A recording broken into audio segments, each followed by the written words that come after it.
believe in 1 or 2 generations, some of our descendants will not only regain our total personal sovereignty and freedom, but we will eventually get off this rock.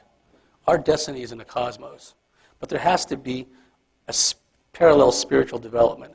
We cannot just obtain the technology and go off into the cosmos, because without that spiritual foundation, then we'll become the abductors. Then we'll go around genetically manipulating with native populations on different worlds.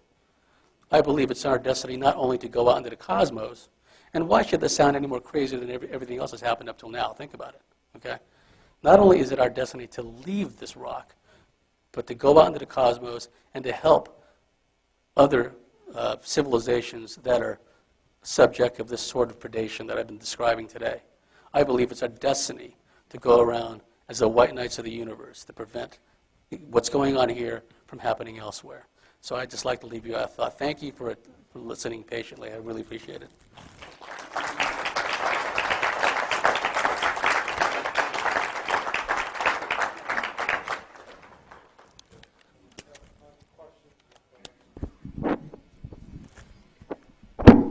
I've heard people suggest that there's the bad reptiles and there's also the good ones. Have you heard of that, or do you think that's disinfo? Yes. I only focus on the really negative ETs because they're the ones causing all the problems.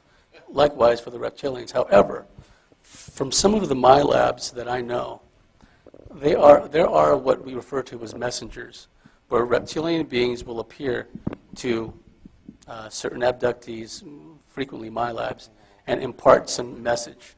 Very often, unfortunately, it's a cryptic, obscure message that, you have to scratch our heads and try to figure out.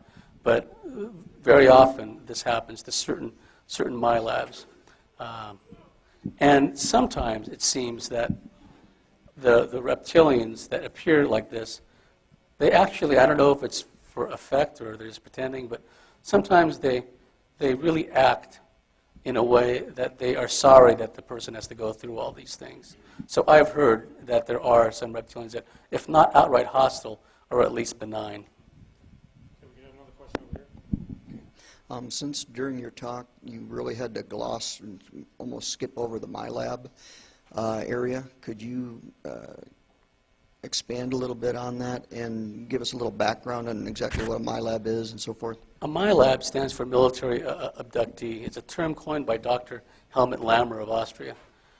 Now, unfortunately, Dr. Lammer believes that whenever a MyLab describes seeing aliens, it's the result of some drug-induced mind control. Okay, but what characterizes a MyLab is that a MyLab is a legitimate alien abductee first, who then becomes embroiled in this deep black military program where their physical and innate paraphysical abilities are utilized. And they are utilized as covert operatives. It depends on the aptitude of the individual. Some person could be used as like a chemist or as a scientist in an underground lab. Very often the military controllers will either verbally tell the person straight up or mind control them into taking courses which allow them to become like first responders, like EMTs, paramedics, firefighters. I don't want to blow the cover all the people out there that are firefighters, EMTs, and paramedics that are actually my labs. But you see, there's a pragmatism involved. The deep black military controllers are loath to lose these people they've mind controlled and utilized for so long. Many my labs have been trained and given virtual reality training scenarios where they're supposed to try to escape from an apocalyptic scenario on the surface, either all-out nuclear war, germ warfare, some natural calamity, missile attack, whatever the case may be. Many my labs have been trained in escape and evasion. They've been trained in weapons, what have you. So, in fact, I know one my lab woman, her 2 daughters are also in this program, and the military has told her she has to, when the time comes, make her youngest daughter dress up and appear as a boy.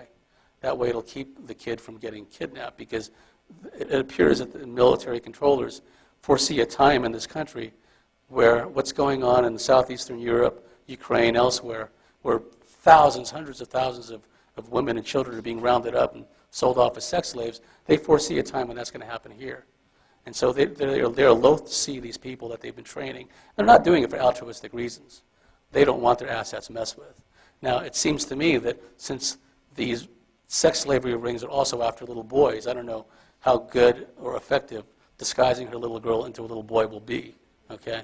But they're also used as multitask platforms.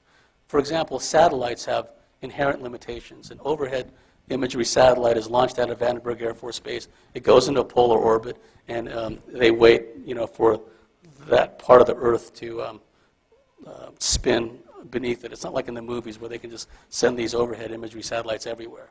They have to just wait till the part of the Earth rotates beneath them before they can start the imagery. Well, my labs that I refer to as astral operators, they don't have such limitations. They can be sent anywhere, astrally, underground, above ground. For example, one of the female MyLabs that I know, she was frequently sent into the tunnels around in Afghanistan. Now, they knew precisely where to send them because it was the Saudi bin Laden group on behalf of the CIA that was building all these tunnels in Afghanistan during the Soviet occupation. So they would send these astral operators into these tunnels, and then they'd identify the military controller handling the astral operator through some kind of means, some kind of link. They boost their thoughts directly into the MyLab. And the MyLab will report back, yeah, I see several people here. And next thing you know, Earth-penetrating ordnance comes in and just kills all the people that were in these tunnels. Now, what they probably do to doctor the source of the intel is that, through channels, they make it seem as if the intel came from somewhere else, not from MyLabs. And so a strike aircraft is sent out, they deploy some Earth-penetrating ordnance, and they kill those people. And they're there watching this explosion, and they're not harmed at all. In fact, the MyLab controller has to tell them, you won't get hurt. Just tell us what you're seeing, report back, and whammo, ordnance comes in, wipes them out. Now, there's another type of astral operator. In surface military ops, you have what are known as command and control ships. It's not unusual for command and control in a helicopter or airborne platform to be relaying instructions to ground personnel and serve as a comm link between headquarters and wherever and the troops on the ground. Well, astral operators are utilized in the same way. There could be one astral operator that the military controller is talking and working through, and that astral operator is psychically linked with a number of other astral operators searching all these tunnels all at once. So they've developed that capability. And the people that are telling me these stories are, you would see them in a supermarket and you would think nothing of them. You would just think housewife, right? But and these are people that Candy Turner called UFO virgins. They don't go to conferences. They don't listen to George Norrie. They don't read UFO books, okay? So there's none of this contamination you always hear about. The military is also, and I'm only talking about a particular military program. There are a number of military MyLab programs running in parallel. And although some of the training techniques and operations are similar, okay, because all branches of the service, Army, Navy, Air Force, they control MyLabs. One of the things that they've managed to do is, within the psychic field of the astral operator, they've created this grid system where the astral operator is floating above, say, some village in Afghanistan or Iraq, where some other innocent people are about to be wiped out. By a coded designation grid system, the MyLab can adjust fire, say like artillery fire or ordnance is coming in. The astral operator can report back to her controller, no, it needs to go to G3 or whatever that square in the grid is. So in the field of vision of the astral operator, the military can literally create like a grid screen, which they use to coordinate and direct fire, which is really no different than the forward observer would for strike aircraft or for artillery, just a psychic way of doing it. Some of them are. And what's interesting is some MyLabs are given, I don't want to say a wide degree of latitude, but some of them are allowed to walk around these underground installations basically unmolested. You know, it's very common for a MILAB to wake up and find himself in a clinical type setting, lab coat personnel with a clipboard, nurses, medical